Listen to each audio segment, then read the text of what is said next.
मसीह के कदूस और बहक नामे तमाम नाज़रीन को सलाम कबूल हो।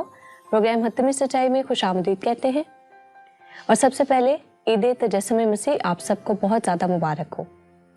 प्रोग्राम को शुरू करते हैं। प्रोफेसर जनाब शफीक कमल साहब को आप खुशामदीद कहते हैं।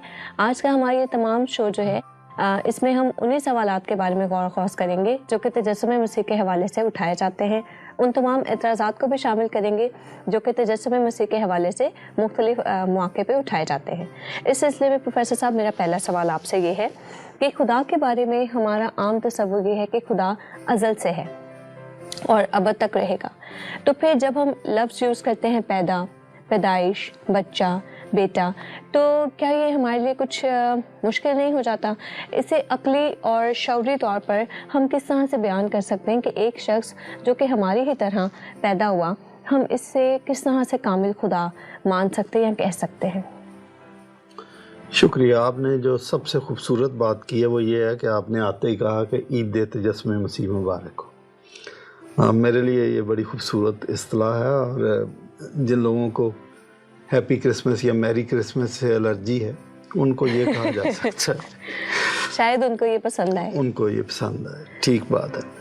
अच्छा, बात आपकी सही है कि हम मसीह को, चूँकि हम इंसान हैं, हमारे तजर्बे में जो बात आती है या मुशाहिदे में जो बात आती है, हम उसी से अपने नताइज अख़ज़ करते हैं और जो नताइज हैं मुरतब कर लेते हैं। वैसे मसीह अज़ल से था, अब तक है, वो अज़ली और अब्दी है, वो अब्दियत का बाप है। सही। तो पैदाइश की बजाय बेहतर है कि हम कहें कि उसका तजस्सुम हुआ, और रियलिटी भी यही है कि उसका तजस्सुम हुआ, क्योंकि मसीह यस्सु ने अपना जब तारफ़ करवाया कि पेशतर इससे कि इब्राहिम था, मैं हूँ। यहूदियों को, इसराइलियों को ये बात समझ आ गई। उन्होंने एतराज़ उठाया कि हम तो इसके भाइयों को भी जानते हैं, इसके बाप को यूसुफ को भी जानते हैं, मरियम को भी जानते हैं, वगैरह वगैरह, हमारे ही दरमियान में रहते हैं और तो वो बढ़ई था, तो हो सकता है उसने हमारी टेबल, कुर्सी, मेज़ बनाया हो। जी जी जी। तो चूंकि उनकी जो हद्दे निगाह थी वो बहुत कम थी, वो उससे पीछे नहीं देख सकते थे। ये जो कुछ मुशाहदात आपने बताया ना, इससे आगे वो देख नहीं सकते थे। तो मसीह ने जब कहा कि पेशतर इससे कि इब्राहिम था, मैं तो कहता हूँ कि पेशतर इससे कि इब्राहिम था, वो कायनात से भी पेशतर थे, क्योंकि वो अज़ली हैं। तो इस वजह से जब वो मरियम के यहाँ पैदा हुआ तो एक्चुअली ये उनका तजस्सुम था कि एक रूहानी जिस्म है जिसने जिस्म इख्तियार कर लिया था। एंड्रू वाल्स एक बड़ी खूबसूरत बात कहता है कि divinity was translated into humanity. तो बड़ी खूबसूरत बात कही। एरियस भी ये समझता था कि मसीह का उसकी पैदाइश हुई है। हाँ नहीं, वो ये कहता था कि बेशक वो बहुत पहले से, इब्राहिम से पहले का है, मानता हूँ, लेकिन उसका भी नुक्ता आगाज़ है, बिल्कुल अज़ली नहीं है। तो 7 डे वाले भी ये बात मानते हैं कि वो ठीक है, इब्राहिम से पहले था, but he was an angel. और यहोवा विटनेस वाले भी ये कहते हैं कि वो एक एंजल था। ठीक। तो बैक टू योर क्वेश्चन के वो खुदा था, उसका तजस्सुम हुआ। पैदाइश की बजाय बेहतर है कि उसके तजस्सुम के तनाज़र में हम उसको समझने की कोशिश करें, तो फिर चीज़ें खुद खुद क्लियर है। मतलब हमें ये कहना चाहिए कि ये जो सवाल है ये सिर्फ एक गलत इस्तेलाह इस्तेमाल करने की वजह से इसकी गलत फहमी पैदा हो जाती है। अगर हम इसको इस जाने से मैं ये ना कहूँ कि गलत इस्तेलाह, लेकिन बहरहाल मौजू ये है कि आप उसको एक्सप्लेन करें, तजस्सुम के तनाज़र में एक्सप्लेन करें, तो फिर चीज़ें ज़्यादा वाज़ेह हो जाती है। लेकिन इस सिलसिले में एक और जो एतराज़ है वो ये उठाया जाता है कि अगर हम दूसरे मज़ाहिब देखें, ख़ास तौर पे हिंदू मज़हब या इससे मिलते जुलते मज़ाहिब देखें, तो उनमें भी जो उनके मुताबिक अलूहिज़ाते हैं, उन्होंने भी जिस्म इख्तियार किए, अवतार जो थे वो मुख्तलिफ थे। तो फिर मसीह की ज़ात का उन अवतार पे क्या फजीलत है? 2-3 बातें इसमें भी बहुत क्लैरिटी के साथ समझने की ज़रूरत है। हिंदुओं के अंदर एक आवागौन का नज़रिया है। आवागौन में और तजस्सुम में बेसिक फ़र्क आप समझ लें। आवागौन एक रूह दोबारा जन्म ले लेती है, एक रूह जिस्म ले लेती है। ये बार बार होने वाला अमल है, एक दफ़ा नहीं है। ठीक। अच्छा, उतार की जो बात है कि वो भी कहते हैं कि इलाही ज़ात जो है वो किसी کہ جسم میں اتار لے سکتی ہیں، یہ ان کا کہنا ہے۔ پھر بھی فرق ہے کہ مسیح نے اگر جسم اختیار کیا تو ہم اس کی پری ایگزسٹنس کو مانتے ہیں، اور دوسری بات یہ ہے کہ مسیح خدا تھا، اس نے جسم اختیار کیا، اور یہ تاریخی واقعہ اور ایک ہی دفعہ ہوا۔ مسیح کا تجسم ایک ہی دفعہ ہوا، مسیح کی کروسیفکشن ایک ہی دفعہ ہوئی، آمد ثانی بھی ایک ہی دفعہ ہوئی۔ تو یہ اسٹریٹ لائن میں چلنے والے تاریخی واقعات ہیں، جبکہ اتار جو ہے یہ کوئی تاریخی واقعہ نہیں ہے، یہ دو مالائی قصہ ہے، ایک فرضی، آپ کہہ سکتے ہیں کہ ایک کہانی ہو سکتی ہے، اس کا تاریخی ثبوت ہمارے پاس نہیں ہے کہ واقعی ایسا ہوا تھا۔ صحیح، مطلب ایویڈنسز نہیں ملتے ہیں ان کے بارے میں۔ تو وہ ایک دیومالائی قصے، بنائے ہوئے قصے ہیں، گھڑے ہوئے قصے ہیں۔ لیکن مسیح کی جو کیا کہتے ہیں کہ اس کی جسم اختیار کرنے کی جو تھیالوجی ہے، یہ ریالٹی پر مبنی ہے۔ صحیح، یہ بیسک ڈفرینس ہے۔ تو پھر فضیلت تو ہو گئی نا۔ صحیح، ٹھیک۔ اچھا، اس میں ایک اور بات کا میں یوں اضافہ کرنا چاہوں گی کہ مسیح کی پیدائش یا تجسم، جب ہم دیکھتے ہیں اس کو، تو اس تجسم کے بعد انسانی ذات پر کیا فرق ہوا؟ دیکھیں، دکھ، تکلیفیں، مصائب، مشکلیں، جو عمر ہے وہ اسی طرح سے کم ہے، بلکہ ڈے بائی ڈے جو ہے وہ ایوریج ایئر جو ہر سال آ رہا ہوتا ہے وہ ذرا پیچھے ہی جا رہا ہوتا ہے آگے کے بجائے، تو تمام چیزیں تو یوں دکھائی دیتا ہے کہ وہی ہیں۔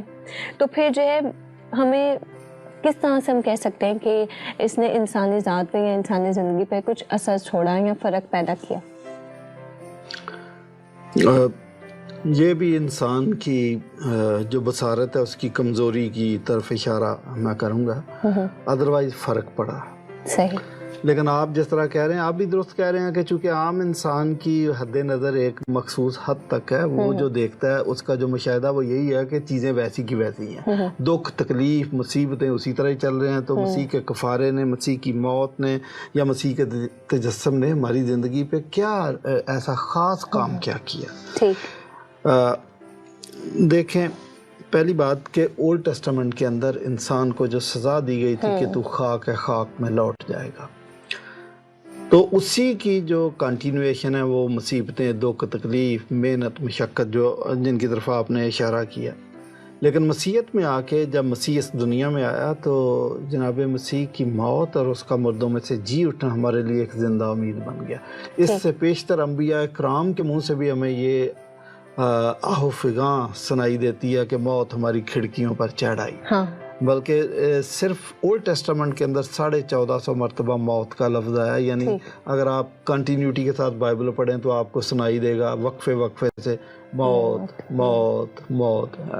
تو مسیح نے کہا کہ موت تیرا ڈنگ کہاں ہے، موت فتح کا لقمہ ہو گئی۔ تو فرق تو ہے، لیکن ریالٹی سے، گراؤنڈ ریالٹی سے میں انکار نہیں کر رہا کہ سفرنگز نہیں ہیں، کیونکہ یہ تو مسیح نے بھی کہا تھا کہ جب ہرے درخت کے ساتھ ایسا کرتے ہیں، سوکھے کے ساتھ کیا نہ کریں گے، لوگ تم کو عدالتوں میں کھینچیں گے، کوڑے ماریں گے، وغیرہ وغیرہ۔ تو میں یہ کہنا چاہوں گا کہ Christians are not immune to sufferings, یہ نہیں ہے، سفرنگز ان کے لیے بھی ہیں۔ فرق کیا ہے؟ What is the difference? Difference یہ ہے کہ ان مصائب، پریشانیوں اور پرسیکیوشنز کے اندر بھی ہمارے اندر ایک عجیب سی تسلی اور اطمینان ہوتا ہے۔ وہ تسلی اور اطمینان میں کہتا ہوں ایک بڑی خوبصورت چیز ہے کہ انسان خوش ہے تو بھی خوشی سے سوئے، اور اگر وہ مصیبت میں ہے تو بھی وہ اطمینان اور تسلی کے ساتھ سوئے۔ یہ کرسچینٹی میں فرق ہے۔ یہی وجہ ہے کہ بائبل جب کہتی ہے کہ ایک دوسرے کو، ایون جو انسان کے لیے سب سے غمزدہ چیز ہے وہ موت ہے، بائبل کہتی ہے اس کے بارے میں بھی زندہ امید ہے، ان کو ان باتوں سے آپ تسلی دیا کرو کہ جس طرح مسیح مردوں میں سے جی اٹھا، آپ بھی جی اٹھیں گے۔ ٹھیک ہے، تو یہی وجہ ہے کہ جب ہم جی اٹھیں گے، اور نہ صرف جی اٹھیں گے، مسیح کے ساتھ عبدالآباد بادشاہی بھی کریں گے، تو بلام جیسا شخص بھی کہتا ہے کہ کاش کہ میں بھی صادقوں کی موت مروں اور میری عاقبت بھی ان جیسی ہو۔ تو آخر کچھ فرق ہے تو لوگ ایسا کہہ رہے ہیں، رشک کر رہے ہیں نا۔ تو نہ صرف مسیح کی موت، کرسچنز کی جو کپلز کی شادی ہوتی ہے، آج کل لوگوں نے اس کو بھی آئیڈیلائز کرنا شروع کر دیا کہ ہم بھی ریت ویل پہن کے شادی کریں گے، ہم بھی لڑکی لڑکا ایک ساتھ کھڑے ہو کے عہد و پیمان کریں گے۔ تو لوگ کرسچنز کی میرج پہ بھی رشک کرتے ہیں، اور چلو میرج پہ تو ریتویل پہنی ہوتی ہے, 3 پیس سوٹ پہنا ہوا ہے, موت پہ تو کفن باکس ہوتا ہے. لوگ کہہ رہے ہیں کہ کاش ہم بھی صادقوں کی موت مریں, کاش کہ ہم بھی کرسچنز کی موت مریں. تو فرق ہے. ٹھیک ٹھیک. اچھا اب ہم چلتے ہیں واپس سے 2000 سال پہلے. 2000 سال پہلے جب مجوسی اتنا سفر طے کر کے, اتنی مشکلات سہ کے جب جناب مسیح اس دنیا میں تجسم فرمایا انہوں نے, تو یہ مجوسی اتنی دور سے ان کے لیے تحفے تحائف لے کر سفر طے کر کے وہاں پہ یروشلم میں پہنچے ہیں تاکہ جناب مسیح کا دیدار حاصل کر سکیں. لیکن یہودی جو ہیں, جو تمام چیزوں سے واقف تھے, پیشن گوئیاں ان کے پاس, نبیوں کی تمام ٹریڈیشنز ان کے پاس, وہ بے خبر تھے. ایسا کیوں؟ یہ بات یہودیوں کے لیے اچنبا ہو سکتی ہے, کرسچنز کے لیے بھی ہو سکتی ہے, لیکن جنہوں نے کرسچن مشن پڑھا ان کے لیے اچنبا نہیں. اگر آپ بائبل میں خدا کے منصوبے کو سمجھتے ہیں تو آپ کے لیے عجیب بات نہیں ہے. یہ سب کچھ خدا کے عین منصوبے کے مطابق تھا. نمبر 1 کہ خدا شروع سے ہی رب العالمین ہے, وہ کسی ایک قوم کا خدا نہیں ہے. یہ بات آپ یاد رکھیں. اور الہی منصوبہ روز اول سے بھی صرف ایک قوم کے لیے نہیں بلکہ اقوام عالم کے لیے تھا. یہ یاد رکھیے گا. اچھا, ابراہیم کا جو بلاوا ہے اس کو صرف پیدائش کی کتاب میں 5 دفعہ یہ بات باور کرائی گئی کہ تیرے وسیلے سے دنیا کی دیگر قومیں بھی برکت پائیں گے. ٹھیک. تو دیگر اقوام خدا کے منصوبے میں روز اول سے شامل ہیں. ٹھیک. آپ یہ دیکھیں کہ دنیا کا پہلا مشنری ابراہیم ہے. تو ابراہیم کو کب بھیجا گیا مشن پہ اور غیر اقوام کی طرف؟ اس سے پہلے ایک ہی قوم تھی, بابل کے برج پر 70 قومیں وجود میں آئیں. جیسے ہی یہ 10ویں اور 11ویں باب میں یہ واقعات ہیں, قومیں وجود میں آتی ہیں, تو 12ویں باب میں خدا ابراہیم کو بلاتا ہے اور اس کو غیر اقوام میں منادی کے لیے, انجیل کی منادی کے لیے مشنری بنا کے بھیج دیتا ہے. تو میرے لیے یہ اچنبے کی بات نہیں ہے, لیکن جو بائبل کو سمجھتے نہیں ہیں ان کو یہ بات عجیب لگتی ہے کہ اسرائیلی سوئے ہوئے تھے اور غیر اقوام کے لوگ جو ہے مسیح کے لیے گفٹ لے کے آ گئے, اور گفٹ بھی موضوع ترین گفٹ لے کے آئے. بات اس کی ٹھیک ہے.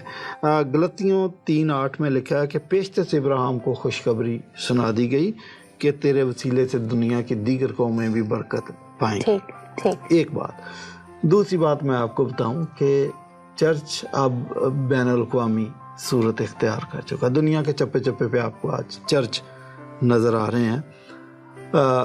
خدا کی بادشاہی کی اصطلاح نیو ٹیسٹامنٹ میں استعمال زیادہ تر ہوئی ہے, لیکن اولڈ ٹیسٹامنٹ میں بھی ہوئی ہے. اور خدا کی بادشاہی دراصل چرچ ہے, جہاں پر خدا رول کرتا ہے. لوگ مسیح کو اپنا بادشاہ مانتے ہیں, اپنا نجات دہندہ, اپنا خدا, اپنا خداوند مانتے ہیں. یہ خدا کی بادشاہی ہے, یہ چرچ ہے. تو چرچ کے بارے میں سب سے پہلے جو خدا نے اطلاع دی تھی کہ میں چرچ بنانے والا ہوں, یہ چرچ عالمگیر چرچ ہوگا, وہ نبوکت نظر تھا جس کو رویا کے ذریعے بتایا گیا.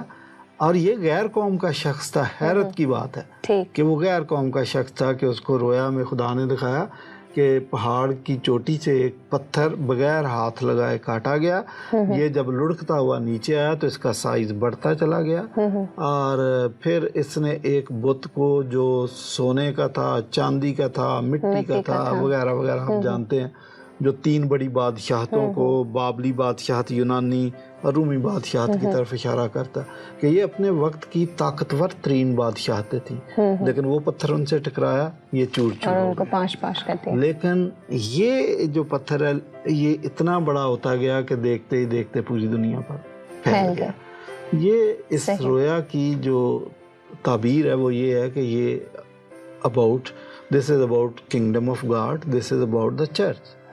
تو یہ بھی آپ دیکھیں کہ چرچ کے بارے میں, کنگڈم آف گاڈ کے بارے میں جو کرسچنز کی امپورٹنٹ اور بیسک تھیالوجی کی بات ہے وہ غیر قوم کے شخص کو دکھائی. تو یہاں پہ مسیح یسوع کی پیدائش پر اگر غیر قوم کے لوگ اس کے لیے یہودیوں سے برتری لے کر گفٹ لے کر آئے تو میرے لیے چنبے کی بات نہیں ہے, خدا کے منصوبے کے عین مطابق تھی. ہاں البتہ بعض کرسچن اور یہودی بالخصوص سمجھتے تھے کہ خدا صرف ابراہیم, اسحاق اور یعقوب کا خدا, یہودیوں کا خدا, اسرائیلیوں کا خدا ہے, باقی لوگوں کا خدا نہیں ہے. ان کے لیے یہ بات ان کو عجیب لگتی ہوگی, ہمارے لیے عجیب نہیں ہے. صحیح. اچھا تو پھر क्रिसमस पे गैर अक़वाम की इतनी इम्पोर्टेंस, तो मसीहियों का गैर अक़वाम के साथ रवैया कैसा होना चाहिए? आपने खुद ही इससे पहले जो सवाल पूछा कि वो गैर कौम के लोग थे और वो लेके आए गिफ्ट सोना, मोर और लुबान।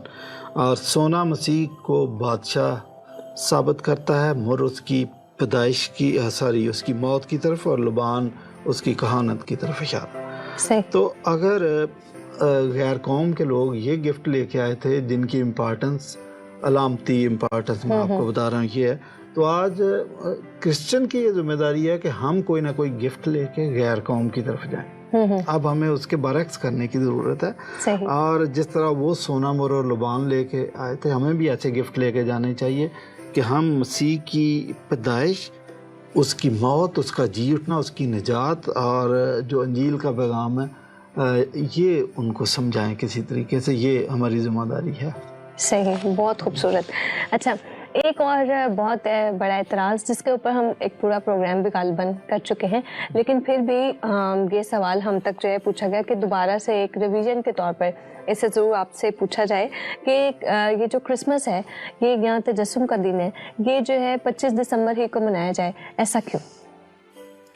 अब मैं इस पे प्रोग्राम कर चुका हूँ। जी बिल्कुल। तो मैंने उसमें तो डेट भी निकाल के दी थी कि वो बाइबल से ही ये साबित हो जाता है कि क्रिसमस 25 दिसंबर को भी है। लेकिन मैं एक फ़र्क बात कहता हूँ, बिल्कुल 25 दिसंबर को मनाना चाहिए। और जो लोग ये एतराज़ करते हैं जी 25 को नहीं है, फ़लाँ तारीख को है, फ़लाँ तारीख, उनके लिए मैसेज ये है कि मेरी नज़र में ये निजात का काम इतना बड़ा काम है हमारे लिए कि हमें एक दिन क्यों, हमें साल के 365 दिन हर रोज़ और हर लम्हा क्रिसमस को मनाना चाहिए। इसकी इम्पोर्टेंस इतनी ज़्यादा। वो एक शायर कहता है कि हर रोज़ रोज़े ईद है, हर शब शब बरात, सोता हूँ हाथ गर्दने मीना में डालकर। हमारे लिए जब इतना बड़ा काम हुआ तो हम एक दिन क्यों, हमारी तो पूरी ज़िंदगी क्रिसमस से इबारत है। सही सही। अच्छा, एक मेरा आज इस प्रोग्राम में मेरा एक ज़ाती सवाल भी आपसे।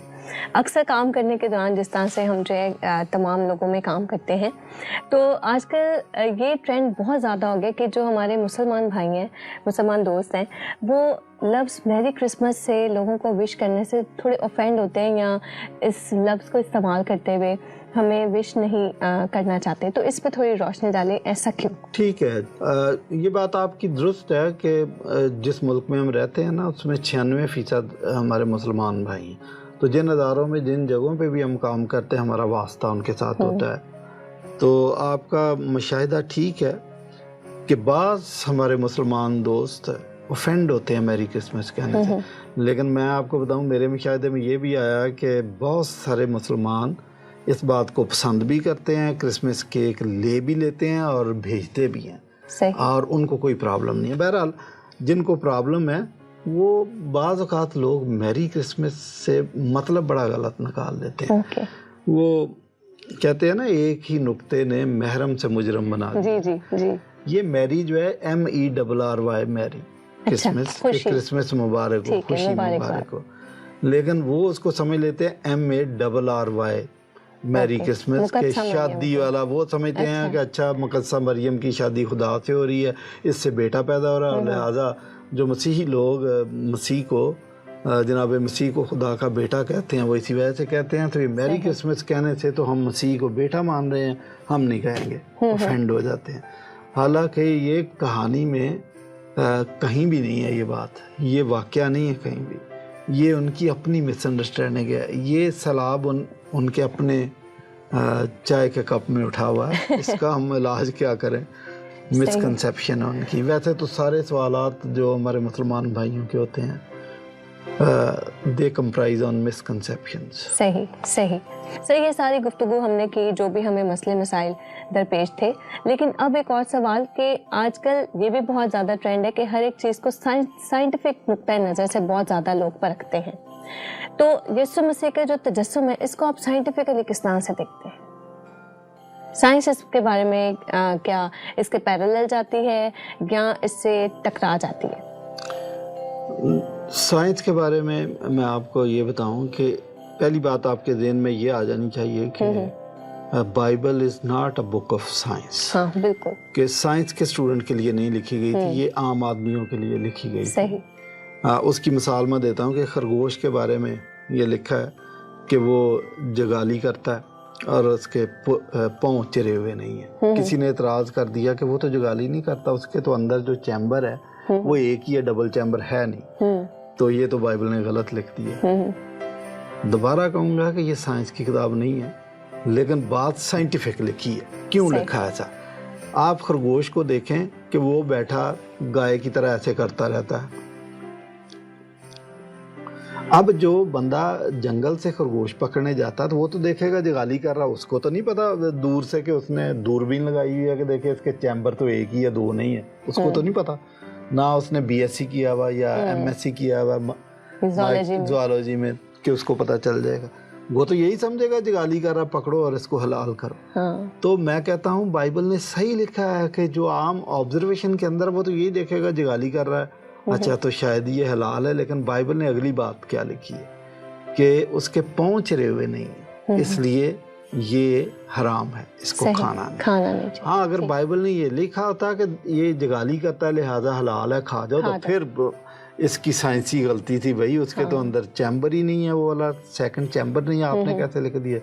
तो जो रिजल्ट बाइबल ने दिया वो यही दिया, वो साइंटिफिक किया कि इसको खाना नहीं है। ठीक है, तो यानी कॉमन लोगों की जुबान में कॉमन तरीके से समझाया गया कि भाई ये फर्क है, साइंस के खिलाफ नहीं है। अच्छा, दूसरी बात कि आपने कहा कि मसीह की जो पैदाइश है, तजस्सुम से भी आपने ठीक है उसको कहना, हमने ज़्यादातर जो मौजूद लफ्ज़ है वो तजस्सुम है, लेकिन उर्फ़ आम में हम ये कहेंगे कि मसीह की पैदाइश जो हुई तो कुंवारी मरियम से हुई। तो हज़रत मरियम से जब ये फरिश्ते ने कहा कि तेरे यहाँ एक बेटा होगा, तो उसने कहा ये कैसे हो सकता, मैं तो किसी मर्द को जानती तक नहीं, तो ये तो हो नहीं सकता। तो आगे आपको पता, बहरहाल हमारा ये मानना है और मुसलमानों का भी ये मानना है कि वो कुंवारी मरियम से पैदा हुई, यानी मर्द और औरत के जिनसी मिलाप के बगैर, ये इसका मतलब है। तो साइंटिफिकली ये है कि केले के अंदर आप ये देखें कि केले के अंदर भी इस तरीके से फर्टिलाइजेशन नहीं होती कि एग और स्पर्म की फर्टिलाइजेशन नहीं है वहाँ पे। उसको, उस प्रोसेस को कहते हैं पार्थिनोजेनेसिस। तो पार्थिनोजेनेसिस पार्थिनास से, कंवारी से लफ्ज़ निकला है, ये ग्रीक लफ्ज़ है ये। तो कायनात के अंदर, जानदारों के अंदर ये मिसालें इसकी मौजूद है। मैं तो एक मिसाल मुझे याद आ गई, और भी ज़ाहिर होंगी, जिसने एमएससी किया ज़ूलॉजी में वो ज़्यादा बेहतर बता सकता है, 20 मिसालें बता देगा आपको। तो हैं इसकी मिसालें। ठीक। तो ये जो साइंस के मौजू पे किसी ने किताब लिखी है, मॉरिस बुकैले ने लिखी है, the Quran, the Bible and the science. तो मैंने उसको बड़ी तफसील से पढ़ा, मारी तो उसने बाउंगियाँ ही हैं। मेरे साथ कोई आ जाए, मेरा ये चैलेंज है कि कोई साइंस के मौजू पे बात करना चाहे कि the Bible, the Quran and the science, तो मैं तैयार हूँ करने के लिए। ठीक।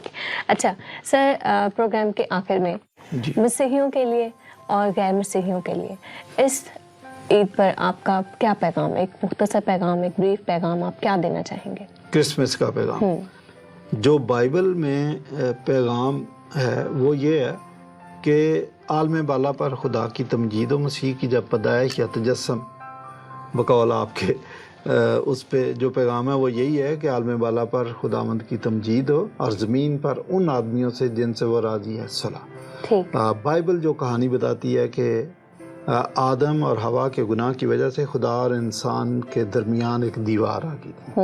ये दीवार मसीह की पैदाइश और उसकी क्रूसीफिक्शन और उसके कफ़ारे के बाद ये टूट गई और उनका बराह रास्त मिलाप हो गया। तो ये खूबसूरत मैसेज है कि अब खुदा के साथ आप बात भी कर सकते हैं, खुदा के सामने अपनी फरियादें भी रख सकते हैं, उसके साथ आपके ताल्लुकात बहाल हैं।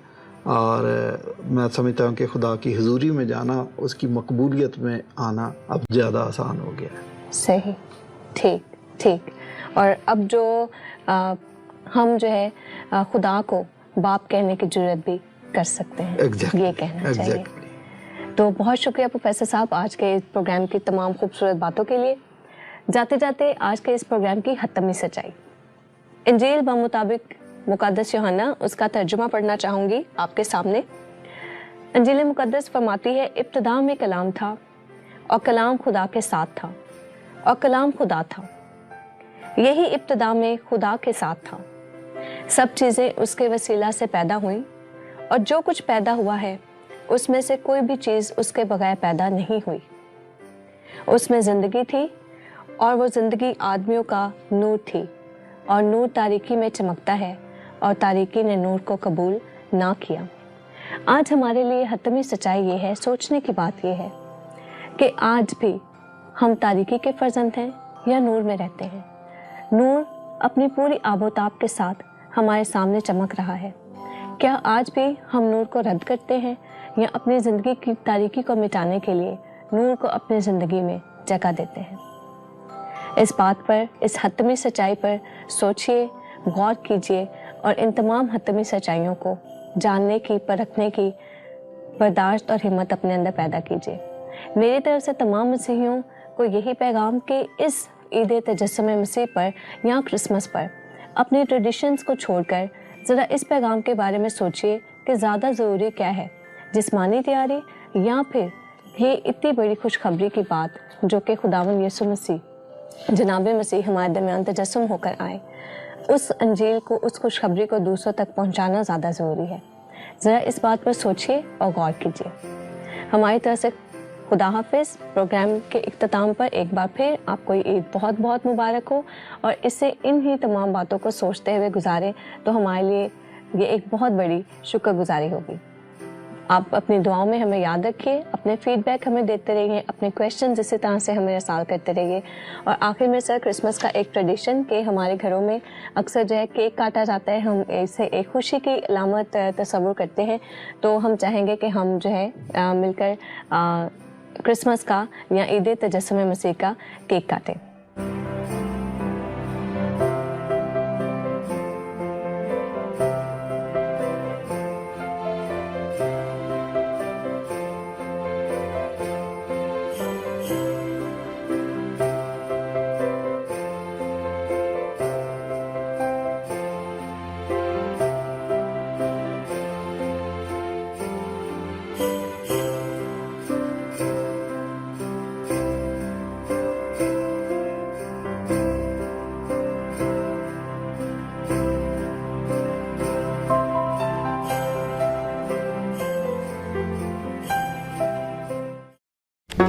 Do not forget to like the video, subscribe BTL TV, and press the bell icon to receive notifications.